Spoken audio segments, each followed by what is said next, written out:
Terima kasih telah mengklik video ini. Di episode sebelumnya kita sudah membahas kisah tentang tokoh Alkitab, yaitu Yefta.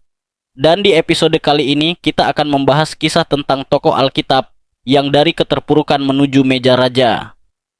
Siapakah dia? Tetapi sebelum itu jangan lupa untuk subscribe channel ini supaya bisa lebih berkembang lagi ke depannya. Dan nyalakan loncengnya agar kalian tidak ketinggalan video terbaru dari kami. Tanpa berlama-lama langsung saja kita masuk ke dalam kisahnya. Ini dia kisah tentang tokoh Alkitab, yaitu Mephiboset.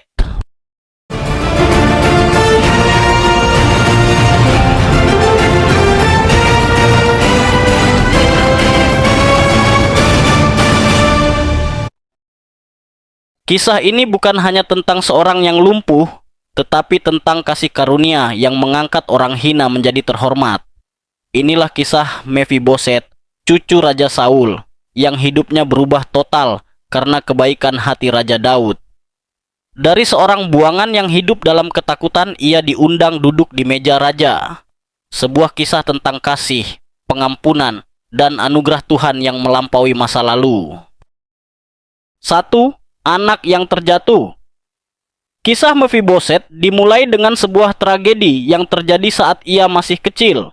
Ia adalah anak Yonatan dan cucu Raja Saul, seorang anak yang seharusnya tumbuh dalam kemegahan istana. Namun, ketika kabar kematian Saul dan Yonatan datang dari medan perang, seluruh istana panik. Pengasuh kecil itu berlari menyelamatkan Mephiboset yang masih bayi. Dalam kepanikan, ia terjatuh dan melukai kaki anak itu, hingga Mephiboset menjadi lumpuh seumur hidup. 2 Samuel 4 ayat 4. Bayangkan, dalam sekejap hidupnya berubah total. Dari calon bangsawan, menjadi anak cacat yang kehilangan segalanya: ayah, kakek, masa depan, dan martabatnya. Di usia yang begitu muda, Mephiboset mengalami kehilangan dan penderitaan yang mendalam. Ia tumbuh tanpa kasih ayah, tanpa warisan kerajaan, dan tanpa harapan. Dunia mungkin melihatnya sebagai sosok yang gagal dan tak berguna. Tetapi Tuhan melihat sesuatu yang lebih besar di balik kelemahan itu. Makna dari bagian ini adalah, kadang kita juga terjatuh bukan karena kesalahan sendiri, tapi karena keadaan. Namun, setiap kejatuhan yang diizinkan Tuhan bukanlah akhir. Ia dapat memakai luka masa lalu untuk membentuk rencana pemulihan. Seperti Mephiboset, Tuhan tidak melupakan kita, bahkan ketika dunia tidak lagi memandang kita. Pesan inspiratif. Keterjatuhanmu hari ini bisa menjadi panggung bagi kemuliaan Tuhan di masa depan. Tuhan tidak melihat kelemahanmu, tapi rencana pemulihan yang sudah disiapkan untukmu. 2. Hidup dalam ketakutan. Setelah tragedi masa kecilnya, Mephiboset hidup di tempat yang bernama Lodebar, sebuah wilayah terpencil, tandus, dan miskin di seberang sungai Yordan. Nama Lodebar sendiri berarti tanpa padang rumput atau tanpa pengharapan. Tempat itu menjadi simbol kehidupannya, kering, sunyi, dan penuh rasa malu. Dari cucu raja yang terhormat, ia kini menjadi orang buangan yang tersembunyi dari dunia. Setiap hari, Mephiboset hidup dalam bayangan ketakutan. Ia tahu Daud kini menjadi raja, dan mungkin seperti kebiasaan pada masa itu, raja baru akan membasmi seluruh keturunan raja sebelumnya untuk mengamankan takhta. Karena itulah Mephiboset memilih bersembunyi, hidup jauh dari istana, membawa luka, ketakutan, dan penyesalan dalam diam. Namun, meski Mephiboset merasa terlupakan, Tuhan tidak pernah melupakannya. Di balik kesunyian Lodebar, Tuhan sedang menyiapkan momen pemulihan yang tak terduga. Makna rohani. Lodebar melambangkan keadaan hidup tanpa arah, tanpa pengharapan, dan tanpa sukacita. Banyak orang secara rohani juga hidup di Lodebar, merasa tidak layak, hidup dalam masa lalu, dan takut menghadapi masa depan. Tetapi kasih Tuhan selalu menemukan kita, bahkan ketika kita bersembunyi. Tidak ada tempat yang terlalu jauh bagi anugerah Tuhan untuk menjangkau kita. Pesan inspiratif. Kamu mungkin hidup di Lodebar hari ini, tempat yang sunyi dan menyakitkan, tapi Tuhan tahu alamatmu. Kasih karunia selalu datang tepat waktu, bahkan ketika kamu merasa paling terlupakan. 3. Diundang ke meja raja. Suatu hari, Raja Daud teringat akan persahabatannya dengan Yonatan, ayah Mefiboset. Hatinya tergerak untuk menunjukkan kasih setia kepada keluarga Yonatan. Ia bertanya kepada para pelayan istana, "Adakah lagi orang yang tinggal dari keluarga Saul, supaya aku menunjukkan kasih setia Allah kepadanya?" Lalu Ziba, mantan pelayan Saul, menjawab, "Masih ada seorang anak laki-laki Yonatan yang lumpuh kakinya, tinggal di Lodebar." Mendengar itu, Daud segera memerintahkan, "Bawalah dia ke sini."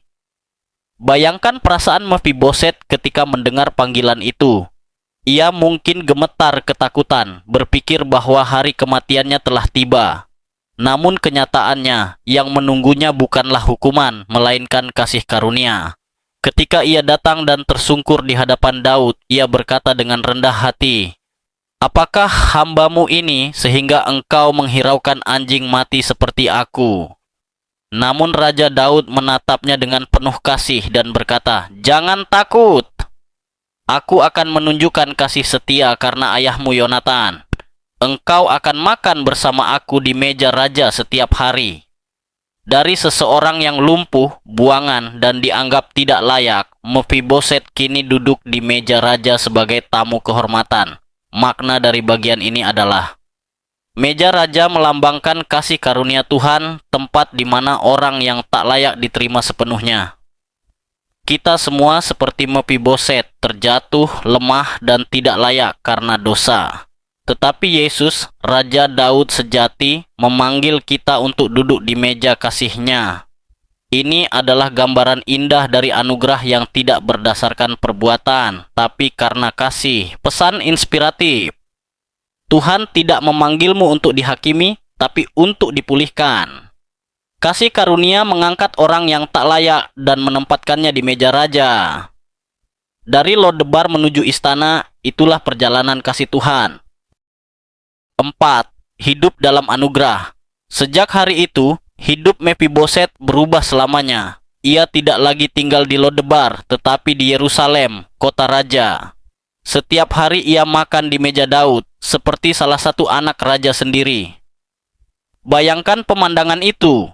Seorang raja duduk makan bersama pahlawan, prajurit, dan bangsawan, dan di antara mereka ada Mefiboset yang kakinya masih lumpuh, namun duduk setara dengan para terhormat di meja kerajaan.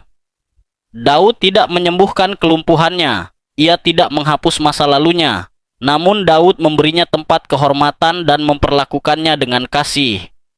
Itulah gambaran kasih karunia sejati, kasih yang tidak menuntut kesempurnaan, tapi memberi penerimaan. Mefiboset tetap cacat, tapi kini ia dikelilingi kasih, kemuliaan, dan pemulihan. Luka masa lalunya tidak lagi menjadi aib, melainkan kesaksian tentang kebaikan Tuhan. Makna dari bagian ini adalah, Tuhan tidak selalu menghapus luka kita, tetapi Ia bisa mengubah maknanya.